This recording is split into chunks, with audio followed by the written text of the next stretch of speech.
Into the NBA. That's where the story between Kawhi and the Clippers, it continues to develop. Remember, last week, the Pablo Torre Finds Out podcast reported that Kawhi had an alleged $28 million no-show endorsement deal with the now bankrupt company Aspiration in what many have questioned as a cap circumvention. Shortly after the report, Clippers owner Steve Ballmer, he denied these allegations to our Ramona Shelburne. Up front, I want to say one thing very clearly. We, the Clippers, have abided by the salary cap circumvention rules because that's the right thing to do. And we have done that. I happen, for what it's worth, to think it's a very important rule in terms of promoting competitiveness and equal playing field across the league. But whether I agreed with it or not, it's the rule. And we've absolutely abided by that. So a very clear denial from Steve Ballmer of any salary cap circumvention. And at yesterday's Board of Governors meeting, Commissioner Adam Silver, he stated it would be up to the NBA to prove any wrongdoing by the Clippers, and the league needs to look at, quote, the totality of evidence rather than just, quote, mere appearance. But he made the potential ramifications clear to our Vince Goodwill. How broad do your powers extend as far as the collective bargaining agreement, as far as penalties you can assess to the Clippers, to Kawhi Leonard? My powers are very broad. A full range of financial penalties, draft picks, suspensions, etc. I have very broad powers in these situations. So that is what could be on the table if the league hired New York law firm looking into that relationship between Aspiration, Kawhi, and the Clippers finds any wrongdoing. Now, one central question in these allegations has been, since the company Aspiration was struggling financially, how were they paying Kawhi Leonard this alleged large sum? Well, Pablo Torre, he had new information on his podcast, which released Thursday morning. Something happened just 9 days before the wire out to Kawhi's KL2 Aspire LLC for $1.75 million on December 15th. On December 6th of 2022, a wire in from DEA 88 Investments from the amount of $1,999,999.59. According to my 7 sources, as well as Aspiration's internal cash forecast for sponsorship payments, which is a spreadsheet I obtained, one of the company's absolute top priorities, despite the total financial show enveloping this company, was simple. Pay KL2 Aspire LLC. According to this Green Bank's Silicon Valley Bank statements, please tell us when exactly Aspiration finally does wire their months-late second payment to Kawhi Leonard. December 15th of 2022. On December 6th of 2022, a wire in from DEA 88 Investments. I said to myself, should probably look up the registered agent on file, and it turned out to be a man named Dennis. Not Uncle Dennis. Dennis J. Wong, our different Dennis, is the vice chairman of the Los Angeles Clippers.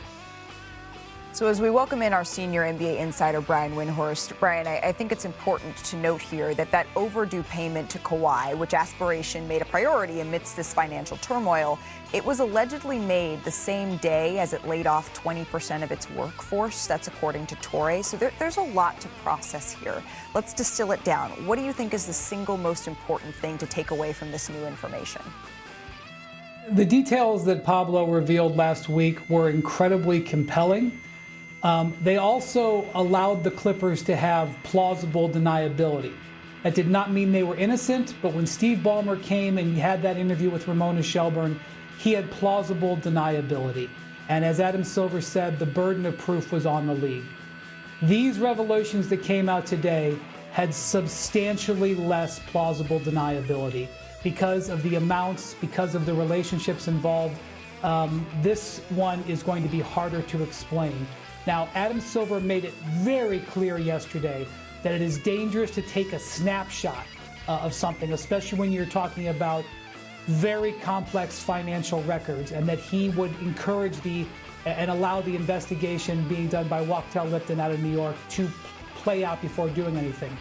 Considering this is not just the vice chairman of the Clippers, but also their alternate governor, Dennis Wong, this probably will widen the scope of the investigation. And like I said, in the court of public opinion, which is not relevant, this one is very much harder for the Clippers to eventually have to explain. And again, the appearance of wrongdoing is different than a finding of wrongdoing, which Adam Silver was very clear to hold judgment until the investigation has completed its course, which could take longer if, like you're saying, this requires a finer tooth comb. But Brian, what are you looking to hear next? Whether that's from the Clippers at Media Day, Kawhi Leonard himself, where we hadn't heard weigh in, what do you think is the next chapter here that NBA... Investigate the teams. They can take the cell phones of Clippers employees. They can look at Clippers email documents, but they can't look at other companies' financial statements. And because those unknowns are there, it's very difficult to predict. Obviously, we will hear from Kawhi later this month when the Clippers gather for training camp. I would be very surprised if he comments on this, considering the various investigations going on, including federal investigations, of which this company Aspiration is involved in. And I also will say that this investigation, I think, will take a very long time to play out, but is unpredictable what will happen next. Yeah, that's an important point, that this company is being investigated by the DOJ, and it's not just the NBA. There are other branches here that are going to need to play out as well. Brian, thank you so very much for that insight. We have a lot to get to on today's show. The Today Show yesterday, and he was discussing how he's extended his prime, and he said this, quote, "I'm going into year 17 and really have this belief that I can be at the top of my game again and win at the highest level." He is 37 years old. He led the league in three-point shooting last year. Brian, do you believe that Steph can still reach that apex level here? I do. I think he was fabulous last year. You know, he has been on the All-NBA team 11 straight times when he's been eligible. That 1 year where he had the injuries, only played 5 games. Other than that, 11 straight years. He's led the league in three-pointers in 4 of the last 5 seasons. He actually had the second best free throw season of his career last year. His physical conditioning is excellent. Okay, he may not be in his prime anymore. No, the Warriors no longer have the best roster in the NBA, which they did throughout a big portion of his career. But I see no reason to believe Steph Curry is going to materially slow down anytime soon. And if I was a Warriors fan, I would be very excited by those comments.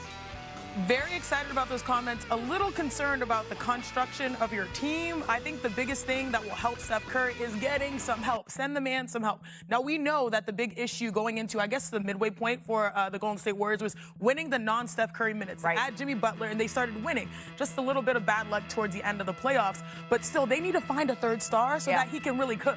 We know Draymond Green's there as a facilitator, but Jimmy Butler, Steph Curry, and someone. Now, I know the asterisk is around Jonathan Kuminga, that situation, figuring that out, navigating that. But if they're able to find that star and improve, that is where Steph Curry will truly shine. He can do bad all by himself, but we want him to continue to elevate and, play these meaningful games, and so that will take a team effort. Right, and when you look at the fact that it was Steph Curry who said after he won Finals MVP, who's that? Who's that? But I'm saying we already know. We already know about Steph. We already know about Steph. This is not an individual sport. This is not golf. This is not tennis. You need a team, right? And not only do you need the team to help you win the championship, because that's what Steph is trying to do towards the last part of his career, is bring home number 5. You need to limit the distractions. And right now, it's still a distraction right now for the Golden State Warriors and Jonathan Kuminga. Janae, you just alluded to, you just talked about it, right? What are they going to do with him? They need a third star. Can he be that third star? A guy that you drafted in the lottery, a guy that shows he has a promising future, and you're still in the midst right now of having turmoil with this young man for his contract negotiation. He don't feel wanted. I don't know if he wants to be there. I don't know if Steve Kerr really wants him to be there. I don't know if Steve Kerr really believes in him. So when you talk about Steph Curry, we know he's going to do what he's supposed to do. He's going to max out.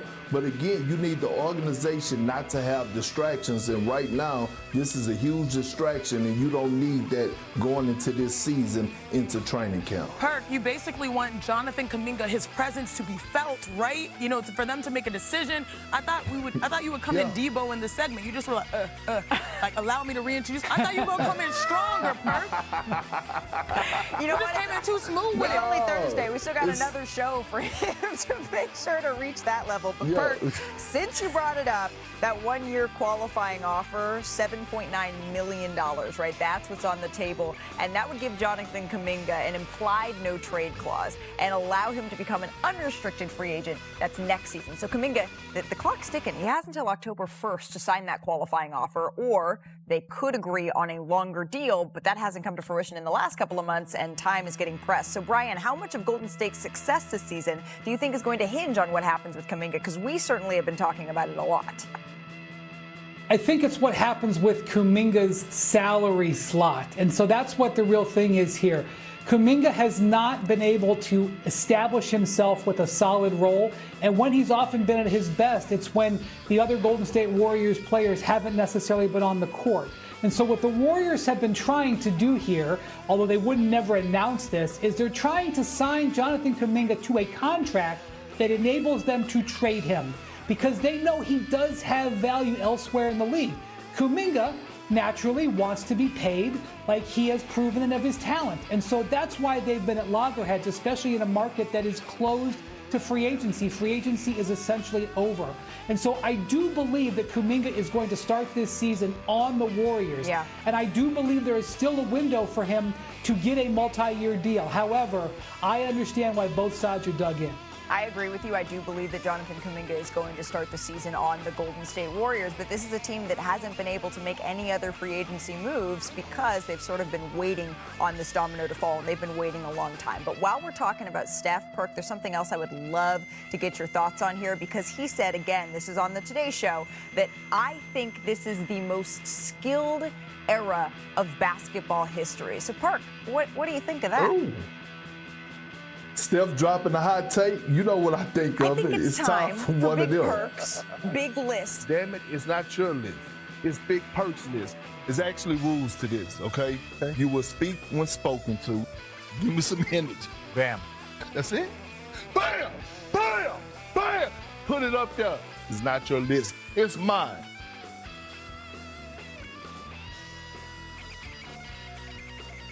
Janae, you wanted Debo? Well, damn it, I'm going to give it to you right now. This my list, Pump. This my list, Pump.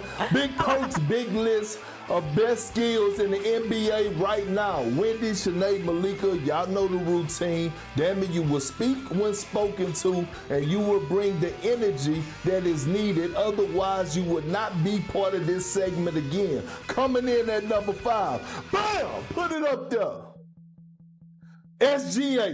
SGA averaged 30 over the last 3 seasons, shooting over 50% from the field. You know why? Because he brought the mid-range shot back, and it is a skill, a high-level skill, the best to do it, for us being able to create space and be able to put the moves and get into his bag to shoot efficiently from the mid-range spot. SGA 6'6", a monster, usually guarded by tough defenders. He's number 5 on my list. Wendy, where you at? I need you for number 4. Perk, I've been waiting all summer for this. Bam! I know you have. I know you have. Jokic, the big fella, one of the most, if not the most skilled big to ever play the game of basketball. You know why? It's not because of the feathery touch around the basket. It's because of the dimes he be dropping off. His passing. He is the best passing big man we've ever seen. Averaged a triple-double last year. You want the lobs? He got that. You want the no-looks? You want the passes out of the dribble, handoff out of the post-ups? Jokic, the big fella, first team all-whack body, is at number 4. Janae, I'm coming to you. I need number 3 up here, girl. And Here I we need go. the Let energy. me warm myself up. Bam! Put it up there. Steph, the greatest shooter of all time. Yes, we talk about knowing he can knock down shots. We know that he can finish around the basket, but those handles are elite. Right under Kyrie Irving, if you ask me. There's no taking the rock from Steph Curry. You talk about the green eye assassin, that's him. With the handles, put anybody on the island and mix it up, doing it at his best. Number 3, Steph Curry, is on my list. Malika, where you at? I need your energy here for number 2, Since we're talking girl. Bring Debo, it. since we're talking Friday, bye Felicia. Bam! Hey! And we talking Rockets, the wrestler, KD. because of his ability, Mr. 50, 40, 90, to be able to create and get buckets out of the isolation at 7 foot. I don't care if you talk about he's 6'11", the man's 7 foot, right? We've never seen this before. It don't matter who you put on him, double team, triple team, you know my name, it's KD. Now coming in at number one. Number one right here, I think we all agree. Bam! Put it up there.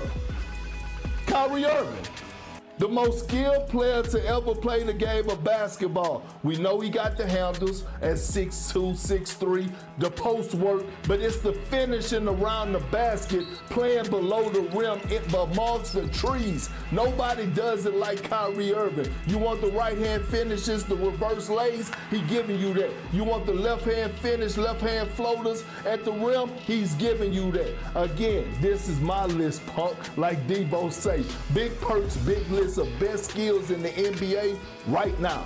I have two things up for consideration, Perk. I know you're sweating, so I'm gonna give you a moment to cool down. Where that skill I have two skills, but very high on Perk's list. Okay. The first skill is what about like two-way player defender? Adding that because SJ also was top in steals, but also the MVP. Yeah. So that's one. And then two. Are we just missing out on like basketball IQ? I think about LeBron James, the reason why he's entered, what year is it, 22, 23? Where we at? Yeah, like IQ is still a very valuable skill, right? I'm interested that it's Kyrie. Kyrie. Who you taking off? Oof, don't make me play that. I'm just suggesting. No, Shanae's honor was as long as 100-1 before the Aces' 15-game winning streak that'll be put to the test tonight. The odds say this isn't close, but voters I'm talking to say differently. Entering the final day of play, only the 1, 4, and 5 seeds have been clinched. That leaves 5 seeds up for grabs, hinging on the results of that Aces Valkyries games that are going down tonight. The Valkyries, they've already become the first WNBA expansion franchise to make the playoffs in its inaugural season. Tonight, we find out if they're going to be the 6th seed, which would be the case if they win, or if they drop to the 8th seed. So let's talk about it with the head coach of the Valkyries, Natalie Nakase. Natalie, thank you so much for stopping by the show. It's a busy day, so we appreciate the time. I'm not going to waste any of it. You led Golden State to an unprecedented successful first season for an expansion team. And I know you're not a fan of the term, so I'm just going to say the newest team to the party, the new kids on the block, as Shanae suggested. You're the first new team to make the playoffs. What does that say about your group? It says a lot about, I think, my coaching staff. Just at first, they are brilliant. They work extremely hard. They don't mind me texting them 2 o'clock, 3 o'clock in the morning. Their care factor for the players, I think they build a lot of trust early on, and I think that's why we're succeeding right now. See, Shanae doesn't mind when I text her at 2, 3 in the morning, but Richard Jefferson, sometimes he's like, yeah, that's my prime time. I can't do that. You did win 2 WNBA championships as an assistant coach for the Aces, 2022 and 2023. So what have you told your team about preparing for this first playoff run together? Yeah, the importance of preparation. I think preparation builds confidence, and I think right now, since we're unsure of where we would land, we could face 3 teams right now. So again, it kind of holds back on, my coaching staff. We're watching a ton of film right now. We have a ton of meetings, and we're just going to get them prepared as best as we can, because I think the main thing is they have rhythm, they have rest, and they are clear and focused on what our game plan is going to be. You have described the 6th player in a lot of ways as your home crowd, because the Valkyries made history on and off the court this season. All 22 home games, they were all sellouts. Shout out the Bay Area. And the team that is leading the league in attendance as well. So can you describe, for those of us who haven't yet been to Valhalla, what the atmosphere is like at these games? Well, for us, it's all love. We feel the love, we feel the crowd, we feel the cheers. But then for the opponents, it's hostile. It is hostile. It's volatile almost at times. They're screaming against them. The challenges are annoying, and so yeah, they're right on. And again, credit to Jeff Smith, our president. And our ticket sales, they've done an amazing job. What they've done, they're the ones setting records. We're just enjoying, obviously the love that they're showing us right now. Being from the Bay, watching these videos, it's given me goosebumps. I knew the Bay Area would show up for a WNBA team whenever that happened, but even this has exceeded my expectations. And you all have done that on the floor as well. So let's talk a little bit about one of your players, if we could, Veronica Burton, because she has but the absence of Phil Thornton especially. She suffered that unfortunate season-ending injury in, late July.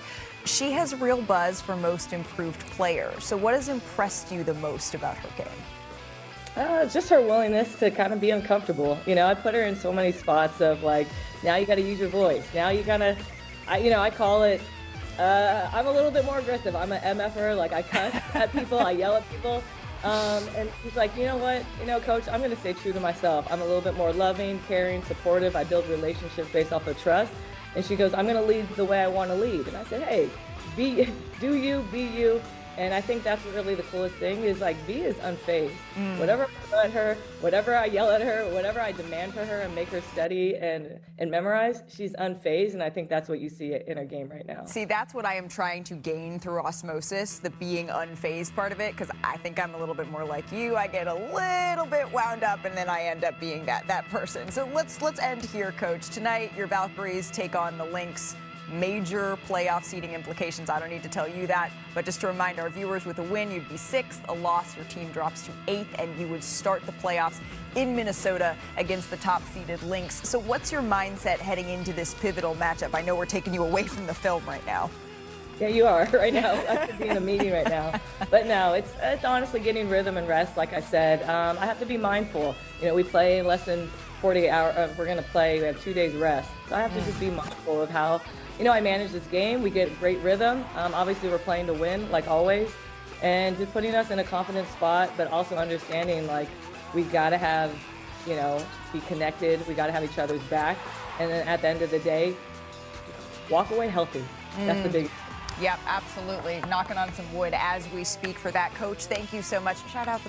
So here's a look at all the teams that Las Vegas has taken down during their 15-game win streak. 9 of those victories, by the way, they've come against playoff teams. 6 have been against teams with a 600-plus win percentage. So let's talk about A'ja Wilson. She has dominated during this win streak. She was dominating earlier, too. But she scored over 5 more points a game than any other player in the W, while also leading the league in blocks per game and ranking 2nd in rebounding in this time. And here she is now, the 7-time All-Star, 2-time Defensive Player of the Year, 3-time reigning MVP. She really needs some introduction, but we give it anyway. A'ja Wilson, thank you so much for stopping by NBA Today.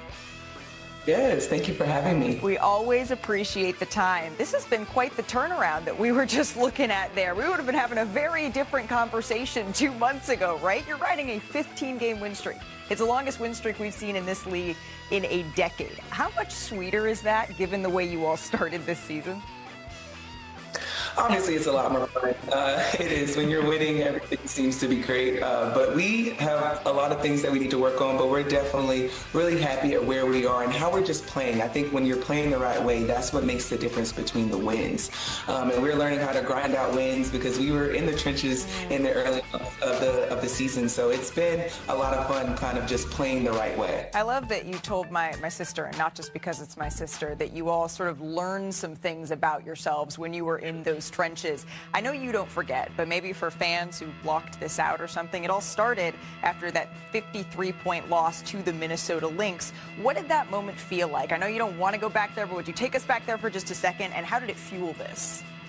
Yeah, I mean, I don't mind going back there at all because it was an embarrassment. When you get embarrassed on national television, that is a whole different type of embarrassment. And so we really had to come together as a team and figure out who are we? Who are the aces we want to be?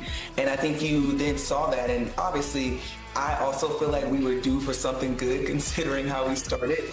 But no, it was just a matter of time for things to get clicking, and we kind of looked at each other and then looked in the mirror and just wanted to be better for each other. And I think that's what got us the next step. Is it was never about just what can I do. It's like how do it for the next teammate. And I think that's kind of what you see now in the Aces. We know that Thursday's game, it takes on a little bit of a different tenor in terms of what it means for seeding. But do you all talk about why not? Why not just end the season on a high note and go for 16?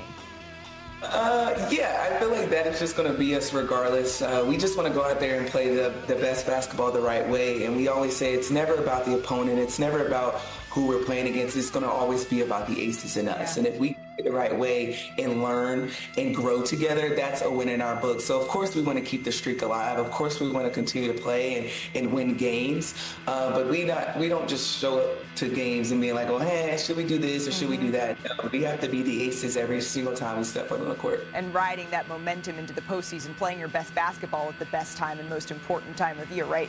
Your individual numbers, Asia, they were there all season. The wins weren't. And you had a really eloquent way, an eloquent analogy, I think, for that. Let's listen together. I told myself after All-Star break to just let the game come to me. Like it's going to be what it's going to be. And if I try to harbor and force it because I want this win so bad for my team, it's like forcing a fart. All you get is shit. So like I've just really like learned to be patient with myself, but also my teammates. And so I think this game kind of showed it. That's going to go viral. And Chelsea was right. It did go viral. Mount Rushmore of quotes right there. How many times have you watched that back? Are we printing it on a T-shirt yet? An amazing fan actually had it on a T-shirt, which was crazy. I don't know. I feel like in my household, we love analogies. We love just putting things together so people could get a real understanding. And I feel like people understood what I said. Like I didn't mean it in a crazy way, but don't force it. Just don't force it. I guess the natural next question is, does that come from experience? Please don't answer that. But I'm hoping you have just as descriptive of a thought on how this team is playing now. If that was the analogy for then, what's the analogy for now? Ooh, I don't even know. I feel like I'll have to say the analogy that Becky kind of told us. She was saying, you know, lions wake up every morning and they know that they have to be faster than the gazelle just to eat. And the gazelle wakes up and knows that they got to be faster than the lion just to survive. And it's every single morning you have to wake up and say, I want to be better just to survive and just to eat. And so I think that is our analogy right now. It's just like some days you could be a gazelle and you're just like, let's get through, let's survive. Some days you can be a lion. It's like, it's time to eat. Let's go for it. So I think that's where we are today as the Aces, and it's just figuring out who we want to be, where we want to be, but we're playing good basketball at the right time. I love that analogy. Was Becky wearing the pink wig when she gave that to you all, or was this sans pink wig? She took the pink wig off at that moment. The bob was eating, though. I have to say, Becky ate with the pink bob. I love that. That was so good. But Asia, you've been a Lion really all season long. I know it's about the team, but when we as fans watch you play, it's hard not to just be enamored with that. It's why so many of us are fans of the game, right? And all of that, it leads to not only a playoff berth, but conversations once again, about the MVP, a fourth MVP for you, something that's never been done before. That's got to be kind of hard to square, right? How do you think about that, a fourth possible MVP?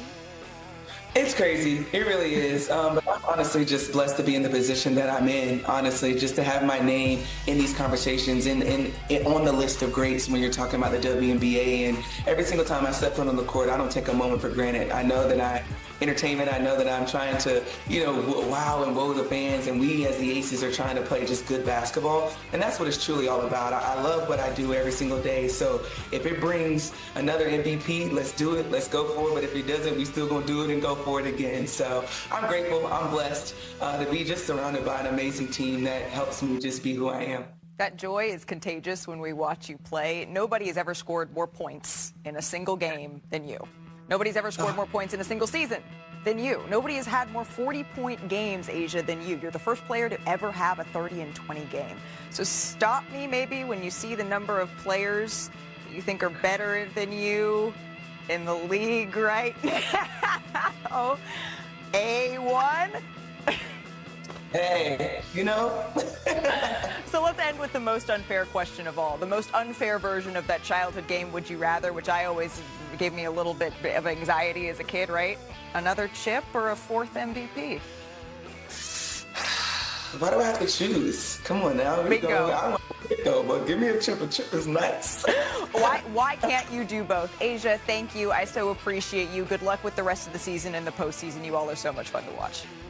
Thank you so much. Well, it gets started this Sunday, and I can't wait. The WNBA playoffs, they get underway. We have a quadruple header games for you. 4 game ones. That's on ESPN and ABC. Now to some sad news. Jason Collins, the retired 13-year NBA veteran and first openly gay player in the 4 major American sports, who now serves as an ambassador to the league, he is undergoing treatment for a brain tumor, his family said on Thursday. They added, quote, Jason and his family welcome your support and prayers and kindly ask for privacy as they dedicate their attention to Jason's health and well-being. That is what Collins' family said in a statement released by the NBA. All of our thoughts here on NBA Today are certainly with the Collins family.